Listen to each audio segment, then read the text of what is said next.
பயப்படாதம்மா, அகிலா எப்படி எங்ககிட்ட வந்ததோ அதே மாதிரி நான் உங்கள்கிட்ட திருப்பி கொடுக்குறேன்னு சொன்னாங்க சார். அவங்க நான் நேற்று ஃபோன் பண்ணதுக்கு அந்த சார் ஏதோ ஒரு சும்மா பிளேடு பட்டிருக்குமா, நாங்க என்ன பண்ண முடியும்னு கேக்குறாங்க சார். வினோத் சார் கேக்குறாரு சார். என்ன சுத்தமா ஒண்ணுமே முடியாம திரும்பி பாண்டிச்சேரியில கொண்டு போட்டாங்க ஐயா.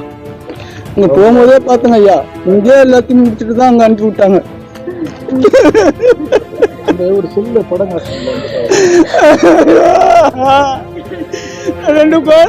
யாருங்க பாக்குறது. வயிறு வலின்னு ஹாஸ்பிட்டல் போன பொண்ணுக்கு வயிற்றுல கல் இருக்குன்னு சொல்லி ஆப்ரேஷன் பண்ணி அந்த பொண்ணு இறந்தும் போயிடுறாங்க. அகிலா அப்படிங்கிற பொண்ணு வயிறு வலிக்குதுன்னு சொல்லிட்டு சிதம்பரம் மாவட்டத்துல இருக்க அலிசியா ஹெல்த் சென்டருக்கு போயிருக்காங்க. அந்த ஹாஸ்பிட்டல்ல அகிலாவோட வயிற்றுல கல் இருக்குன்னு சொல்லி ஆப்ரேஷன் பண்றதுக்காக 1,20,000 ரூபாய் கேட்டிருக்காங்க. 70,000 ரூபாய் முன்பணம் கட்டி ஆப்ரேஷன் பண்ணிருக்காங்க.